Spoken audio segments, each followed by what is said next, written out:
Welcome into the DNVR Rockies podcast presented by Strava Craft Coffee. Remember to use that promo code DNVR20 because you'll get 20% off your entire purchase of that CBD infused, deliciously rich, and potentially life-altering Strava Craft Coffee. I am your host, Drew Creasman. I am the managing editor of DNVR Rockies.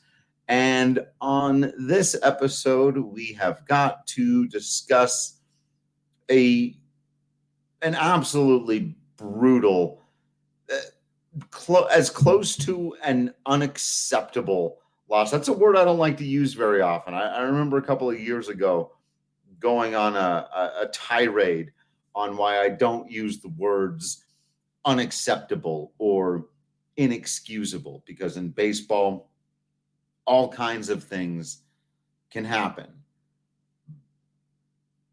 However, the Colorado Rockies losing 5-2 to the Los Angeles Angels of Anaheim, California in extras, hanging Tyler Kinley out to dry after he had been extraordinary to get them a great opportunity to win the baseball game.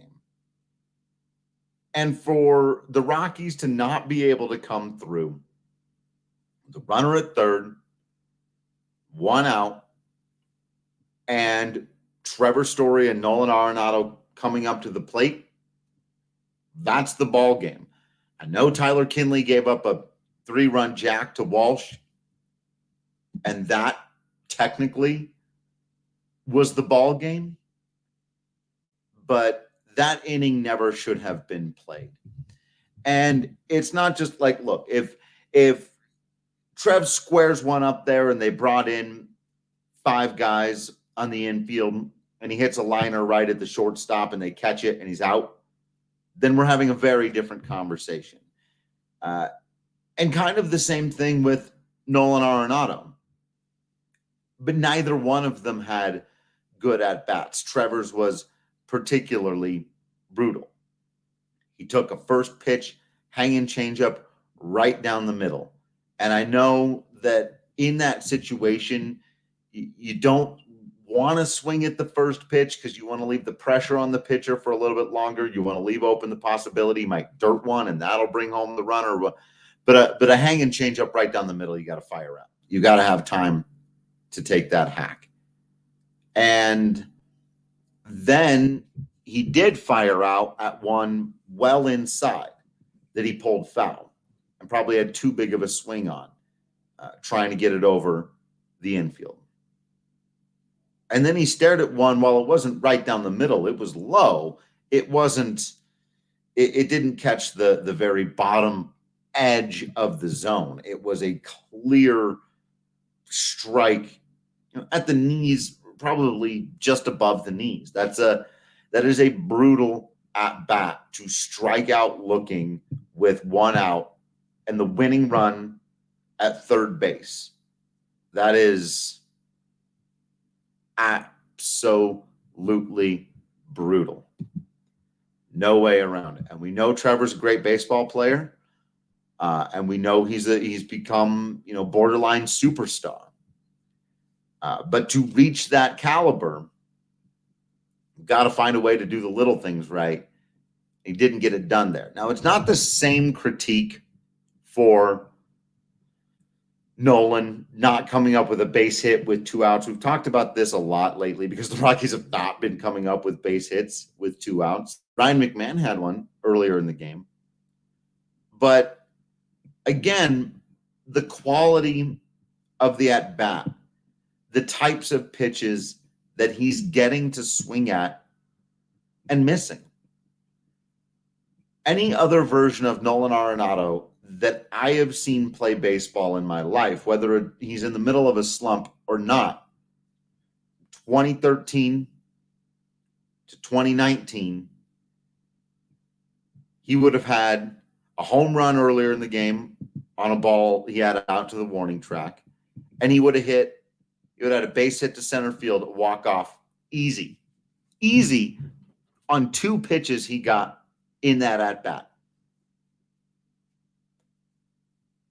weak ground out to the shortstop for like the third time in the game.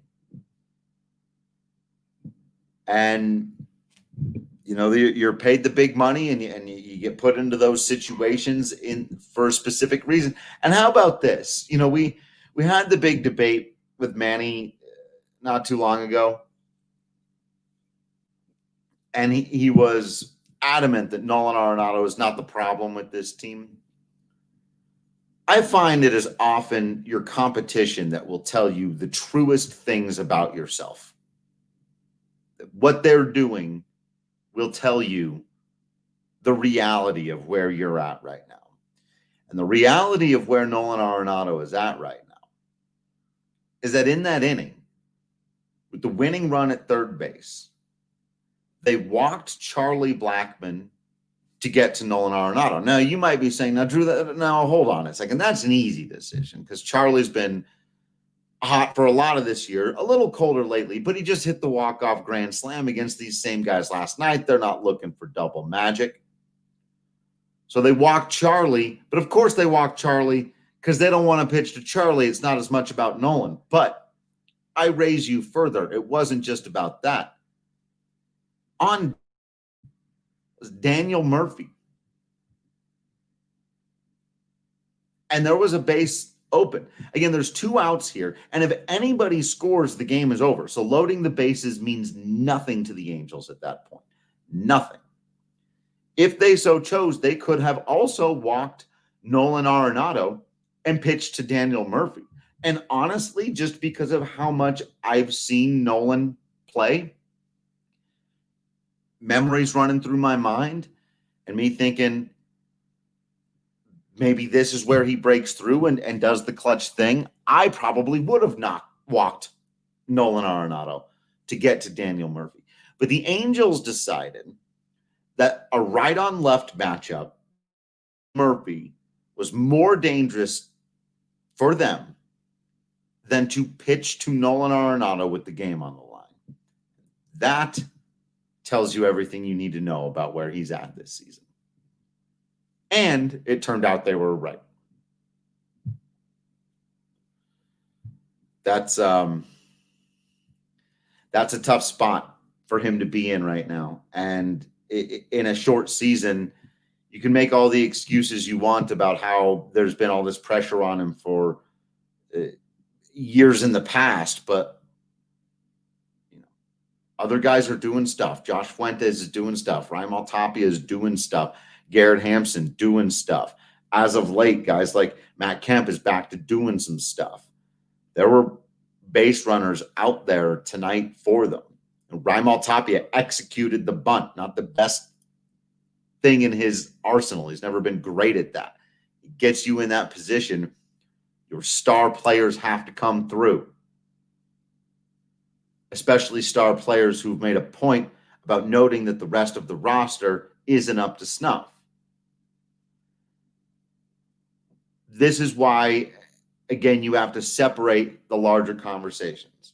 There are a ton of fair critiques to be made about Jeff Bridich and Dick Monfort and going back and the way this team is run and the decision, even having Daniel Murphy in the game, even at DH, there's still some fair enough. All questions fair to ask. It is not on Jeff Bridich. It is not on Bud Black. It's not on Dick Monfort, and it's not on Dave Magadan. It's not. There's no hitting coach. There's no person who can make Trevor Story swing at that fastball there. He just has to. It's a human game played by human people, and you can't expect them to be perfect. That's for sure. That's not what we're asking for in that situation. With Nolan, you're asking for him to contribute here and there at the plate, and he hasn't been.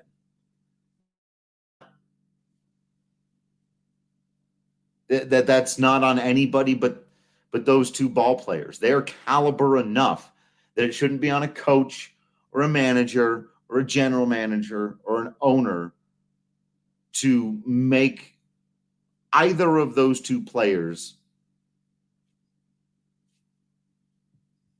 come through there. That's how you draw it up. If in that situation, the game had come down to 2 key at-bats for Josh Fuentes and Ryan McMahon, and they didn't come through. Then you can make a much bigger deal about roster construction or Bud Black setting the lineup, but there's not a person in the world who would, given many hitters to choose from, put too many different guys other than Nolan Arenado and Trevor Story, again, historically speaking, not Nolan this year, but those are the guys you want at the plate. There's no, it's on them. That's it.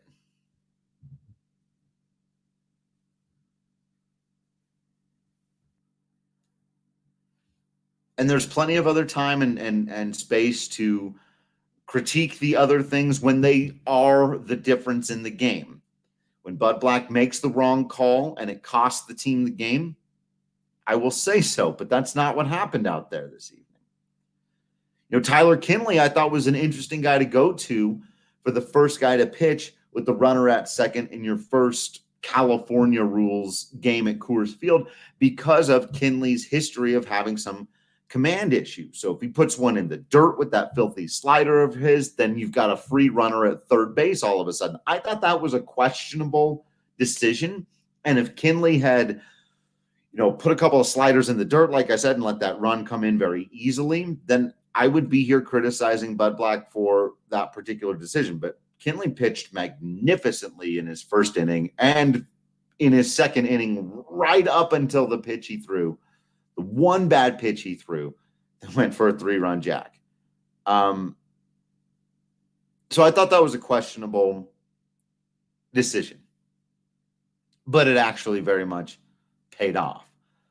Beyond that, there was nothing else to question. Kyle Freeland pitched well, but the offense continues not be able to find the big hit. And I've said many, many times, you've all heard me say, and I had been one of his, I think, last remaining defenders, I don't need to see Daniel Murphy bat that often anymore.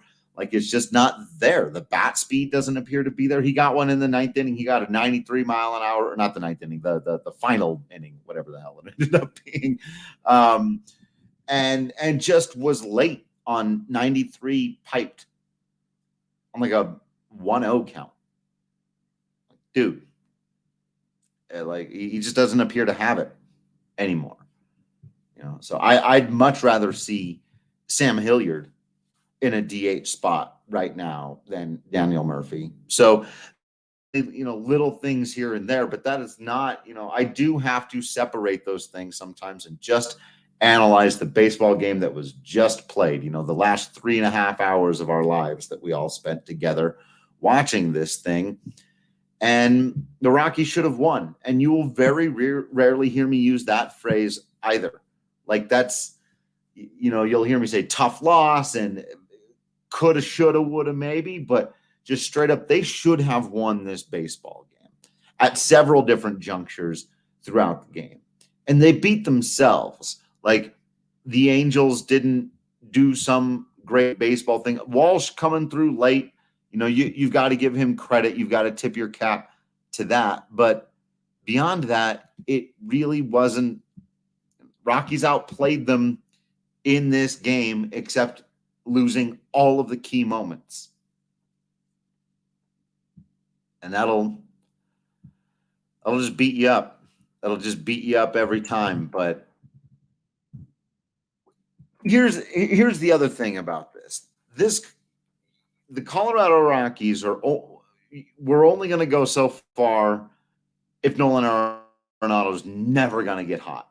Like, they can only go so far if their best and by far most highly paid player doesn't contribute on offense. Like, they can scratch and claw and get into the playoffs, right?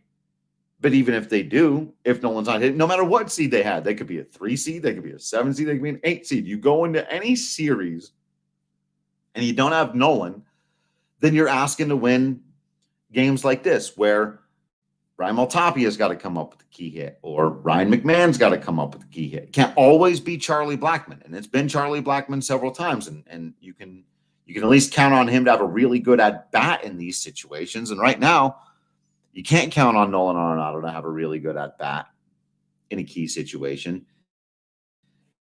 Trevor's been iffy. He's got great numbers overall, but in key at bats, very iffy, very iffy. And you're only going to get so far with that. I will go ahead and raise a glass to Freeland. Give a little bit of a shout out to the draft king of the game, the only guy for the Rockies. There's a lot of guys that it could have been. It almost could have been Tyler Kinley there at the end, in a way, ironically. Could have been Trevor if he comes through. Could have been Nolan if he comes through. That said, it's got to be Kyle Freeland, who goes 6 innings, gives up 2 earned runs, 4 strikeouts, walks 2. He is your draft king of the game. Again, remember to use that promo code DNVR over at the DraftKings Sportsbook for that situation.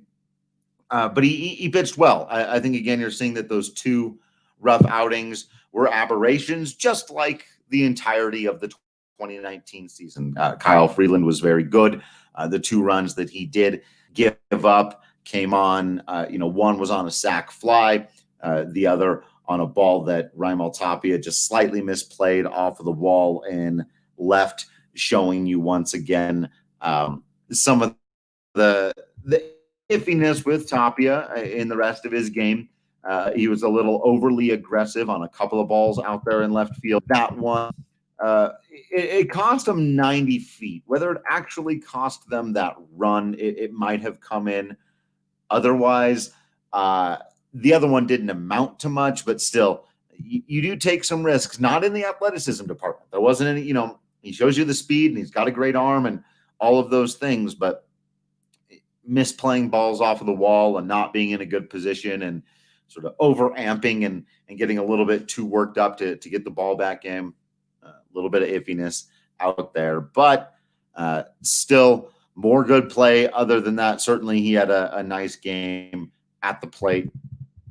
Again, got that bunt down late, had another infield hit, continues to be a consistent quality at bat. Again, in hindsight, you'd almost rather them having him bunt give Raimel Tapia the opportunity to swing away, just because he's been more consistent at putting the ball in play and getting just quality singles. And even in the clutch this year, it feels like he's been really good. So I saw the question come in here from Joseph. What is Nolan's batting average with runners in scoring position? It is 200. He's batting 200 with runners in scoring position over 62 plate appearances this year because he bats cleanup, and he's slugging 340. So it's not like, well, he's batting 200, but on the ones he lines up, at least he's crushing them. Like, nope. He's got 1 home run, 4 doubles, and 10 hits overall this season in 62 plate appearances with runners in scoring position.